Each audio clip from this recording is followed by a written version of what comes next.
Baik, selamat pagi. Assalamualaikum warahmatullahi wabarakatuh. Kami dari kelompok 2 yang mempresentasikan hasil kerja kelompok kami, yaitu tugas untuk membuat video tentang tugas individu 1, individu kedua, dan tugas kelompok pertama. Oke, ini kode tugasnya TRPL 02 underscore kelompok 02. Oke, bisa di next. Oke, ini adalah anggota kelompok kami.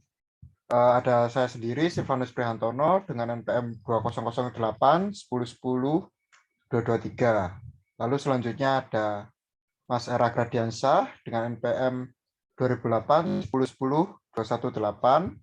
Lalu ada Mas Chandra Ika Nugroho dengan NPM 2008 1010 212. Dan yang terakhir ada Mas Iksanul Labror dengan NPM 2008 1010 238. Next, Mas.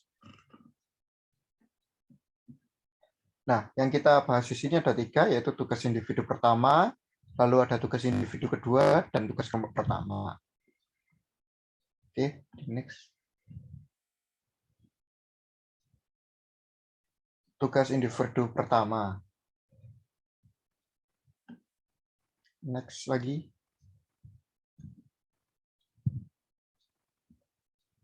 Oke, di tugas individu pertama ini ada 5 soal. Nah, soal yang pertama ada definisi perangkat lunak.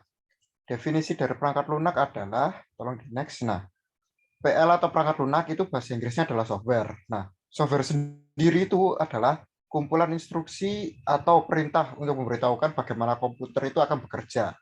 Nah, perangkat lunak sendiri akan mengolah input ya berupa resource atau sumber daya, lalu dikelola untuk menghasilkan sebuah output. Baik, Mas. Next. Nah, selanjutnya ada peran PL atau peran software perangkat lunak. Next. Nah, peran PL sendiri itu adalah menghubungkan hardware dan memberi mereka perintah untuk melakukan suatu pekerjaan.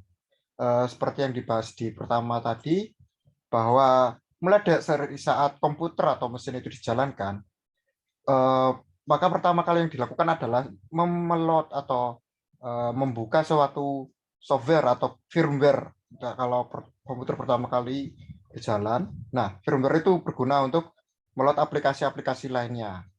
Itulah peran PL. Jadi barang elektronik terutama komputer itu tidak akan bisa berjalan dengan baik tanpa adanya software ataupun perangkat lunak. Baik, next. Nah, selanjutnya adalah definisi dari RPL atau rekayasa perangkat lunak. Next. Nah, rekayasa perangkat lunak ini adalah ilmu yang berfokus pada perangkat lunak secara spesifik. Nah, maksudnya adalah ilmu ini itu membahas tentang bagaimana cara kita untuk membuat, mendesain, lalu mendevelop atau membuat tadi, memaintain atau menjaga perangkat lunak itu, mentesting perangkat lunak itu, dan mengevaluasi apa yang kurang dan apa yang lebih dari perangkat lunak itu atau dari software tersebut. Nah, RPL sendiri itu biasanya ada di program-program atau di jurusan yang berkaitan dengan komputer secara spesifik ataupun yang berkaitan dengan elektronika. Baik, next.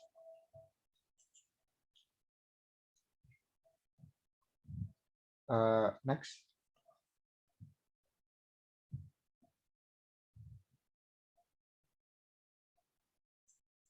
Next, Mas. Oh ya, baik. Selanjutnya akan dijelaskan oleh teman saya. Oke Mas, terima kasih. Di sini terdapat mitos RPL yang terdiri dari manajemen, kemudian customer, dan kemudian yang terakhir adalah practitioner myths. Nah, ketiga ini merupakan mitos-mitos yang ada di dalam dunia RPL atau rekayasa perangkat lunak. Next Mas. Yang pertama ada manajemen myths atau mitos dari dunia manajemen, maksudnya dari sisi manajemen, di mana di manajemen myths ini mitosnya yang beredar adalah bagaimana pengembang itu dapat mengatur waktu dan kesempatan yang diberikan untuk dengan sebaik mungkin sehingga bisa mempermudah kinerja serta pengembangan dari aplikasi yang sedang dikembangkan tersebut. Next, Mas. Kemudian yang kedua ada customer myths atau mitos dalam sudut pandang customer, di mana dalam mitos ini terdapat kepercayaan bahwa kalau pada pihak manajer dan practitioner itu memiliki sumbangsi yang sedikit dalam pengembangan menurut dalam pengembangan dalam urusan mengembangkan aplikasi tersebut. Next. Kemudian terdapat practitioner myths atau mitos dari sisi praktisi. Di sini mitos yang masih dipercaya adalah seorang praktisi masih mempercayai adanya mitos tersebut. Maksudnya dari ketiga mitos ini, kemudian mereka juga masih memegang teguh mitos tersebut, terutama dalam dunia pengembangan program. Next, Mas. Kemudian ada ciri-ciri dari good software atau perangkat lunak yang bagus. Di sini adalah rincian mengenai aspek yang akan menjadikan sebuah software supaya bisa memiliki kualitas yang terbaik. Next, Mas.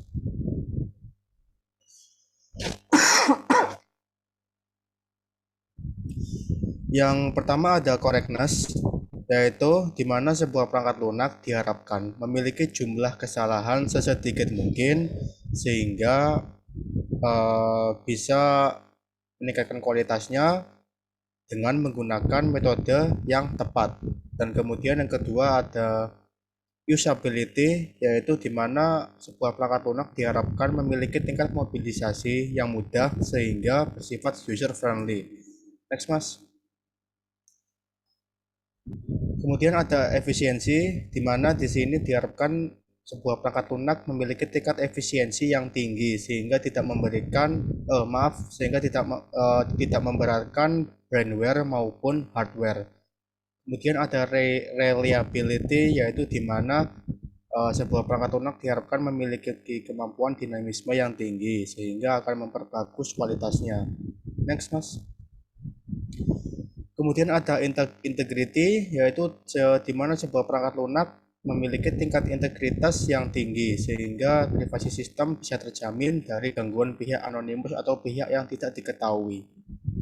Kemudian ada adaptability, yaitu di mana sebuah perangkat lunak diharapkan memiliki kemampuan adaptasi sistem yang baik sehingga mempersingkat penanganan masalah.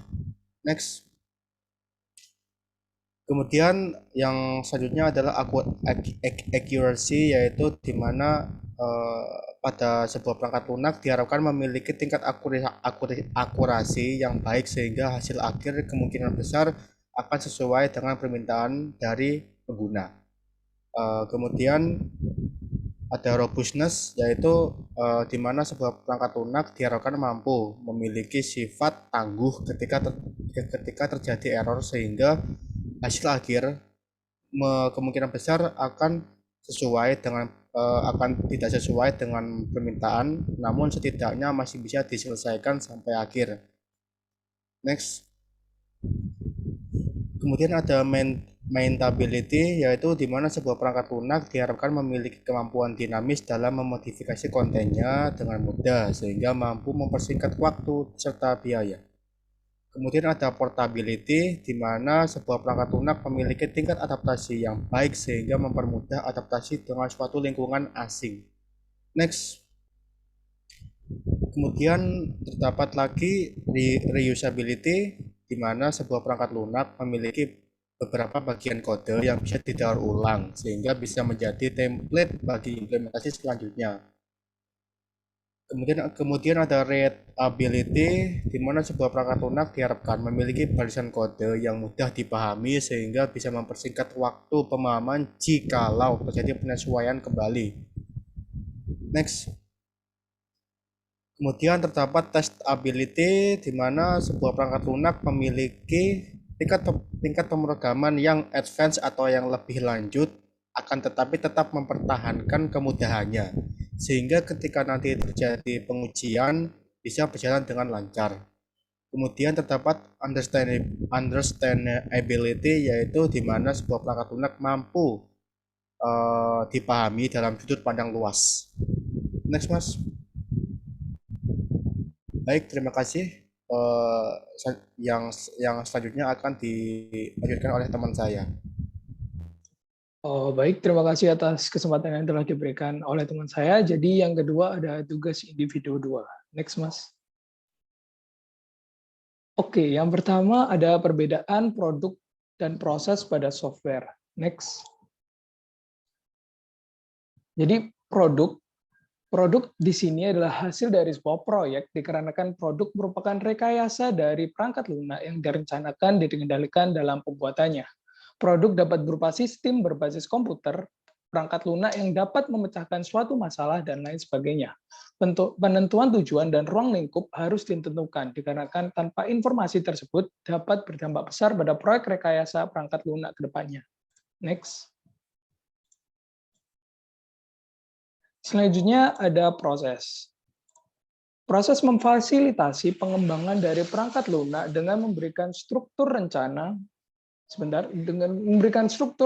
menyeluruh untuk pengembangan perangkat lunak.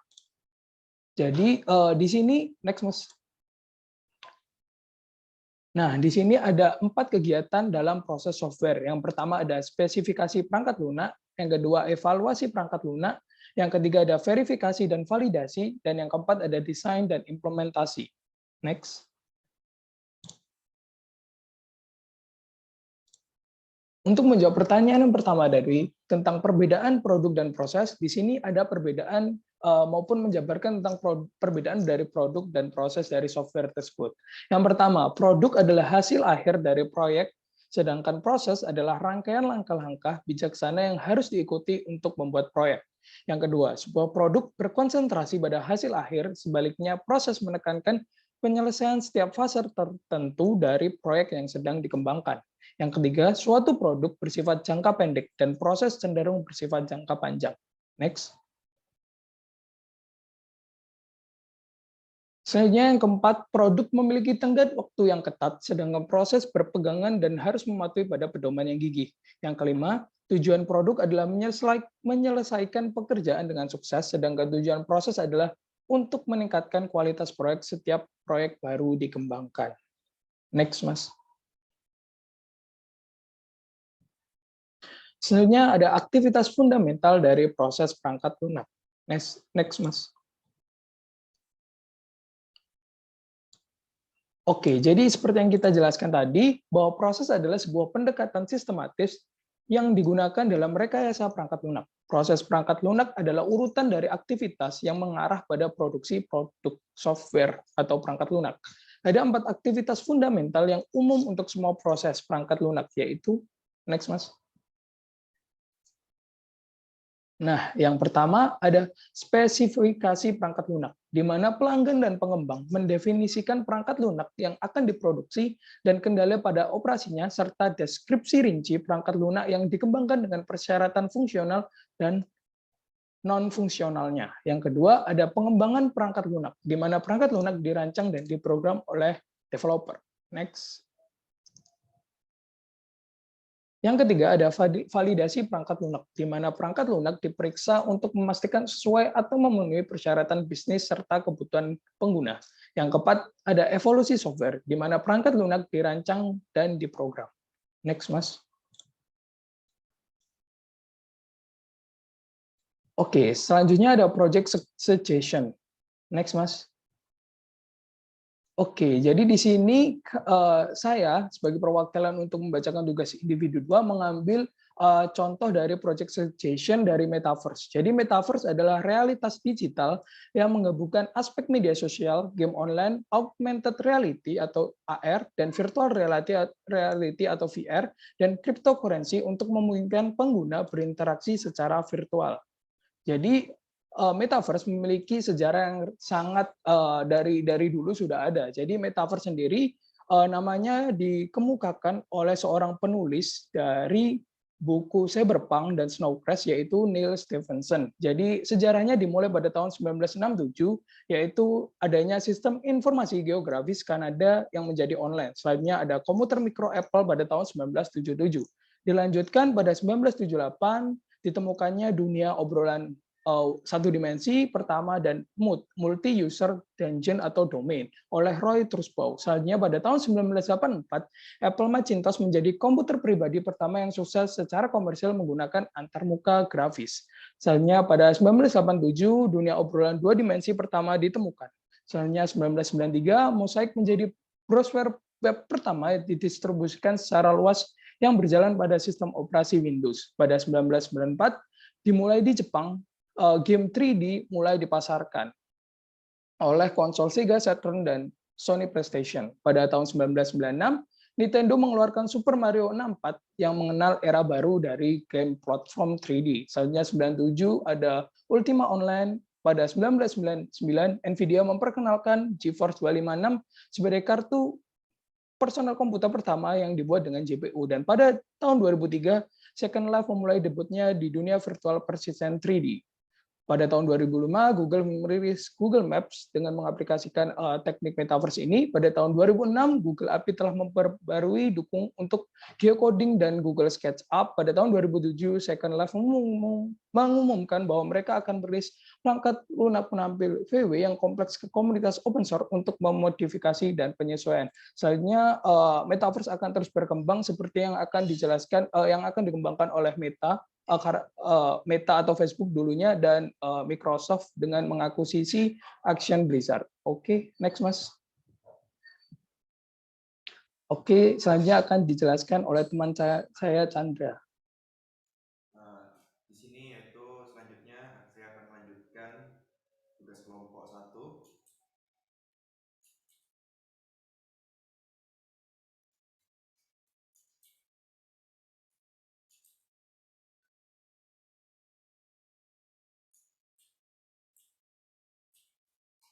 Pertama-tama di sini ada model incremental, di mana akan dijelaskan oleh teman saya yaitu Mas Isan.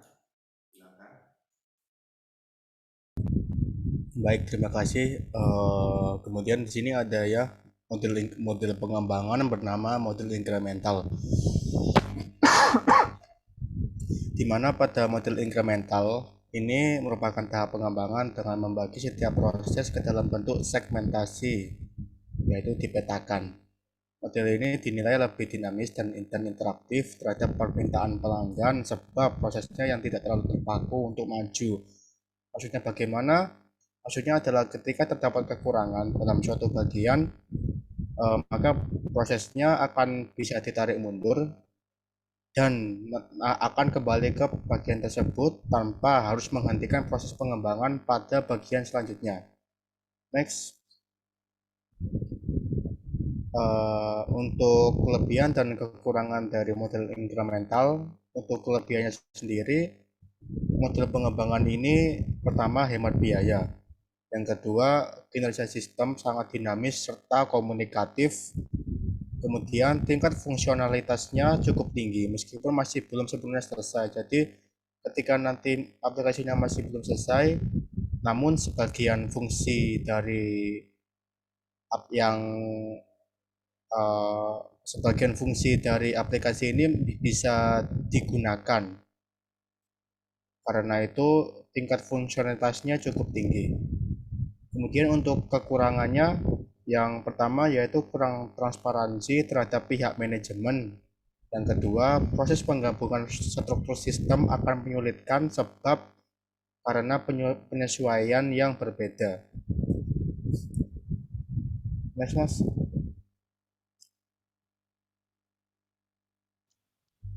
Next.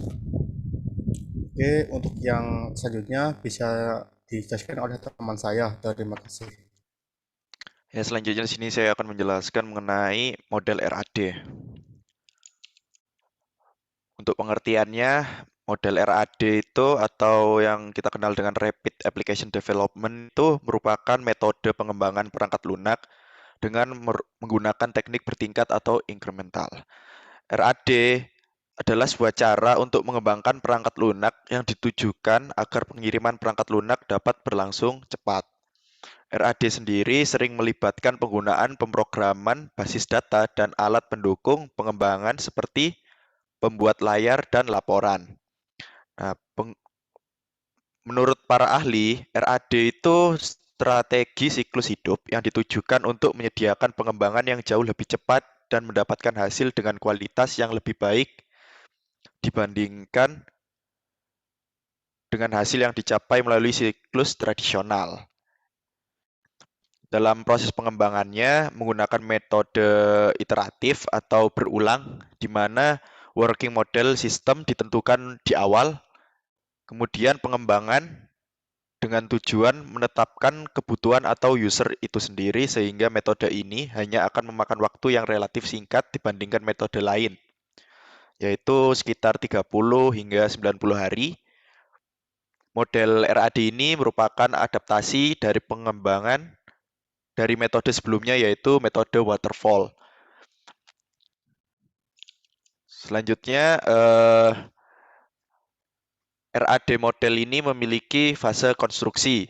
Untuk fase konstruksinya itu ada 3, yaitu yang pertama recruitment planning, di mana pada fase ini diidentifikasi mengenai kebutuhan informasi serta tujuan, batasan-batasan sistem, kendala, dan juga alternatif pemecahan masalah. Untuk yang kedua yaitu desain workshop, di mana pada fase ini mengidentifikasi solusi alternatif dan memilih solusi yang terbaik. Kemudian, membuat desain proses dan desain pemrograman dari data yang telah didapatkan sebelumnya.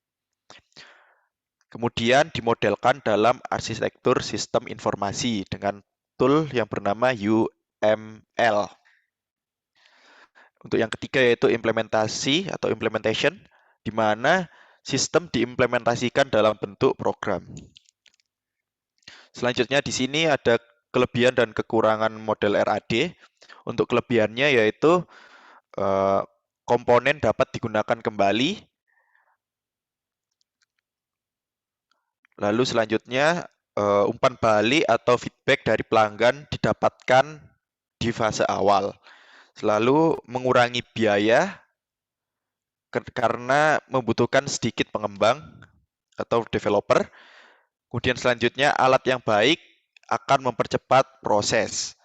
Untuk kekurangannya, yang pertama itu membutuhkan tenaga kerja yang handal. Untuk yang kedua, jika ada komponen yang tidak bisa digunakan kembali, maka kemungkinan akan dapat menyebabkan kegagalan proyek. Dan yang terakhir, sistem tidak bisa dimodulisasi. Selanjutnya yaitu perbedaan. Perbedaan mengenai model incremental dan RAD model yaitu pertama dalam segi pembuatannya, di mana cara pembuatan itu RAD dikembangkan secara paralel seakan proyeknya itu proyek kecil. Nah, incremental sendiri cara pembuatannya yaitu dianalisis, dirancang, diimplementasikan, dan diuji dengan secara bertahap. Untuk yang kedua yaitu persyaratan dan perencanaan, di mana RAD itu persyaratan dan perencanaannya tahap awal itu tidak diperlukan. Sedangkan pada incremental, persyaratan model tambahan dan perencanaan tahap awal itu sangat penting dan diperlukan. Yang ketiga yaitu ukuran proyek, di mana RAD dapat digunakan dalam proyek skala besar maupun skala kecil, sedangkan incremental hanya bisa digunakan dalam proyek skala besar. Selanjutnya yang keempat yaitu segi pengujian. RAD dilakukan setelah coding selesai pengujiannya, sedangkan incremental pengujian dilakukan setiap fase iterasi. Untuk yang terakhir yaitu kelima, RAD membutuhkan jumlah tim yang kecil, sedangkan incremental membutuhkan jumlah tim yang sangat besar.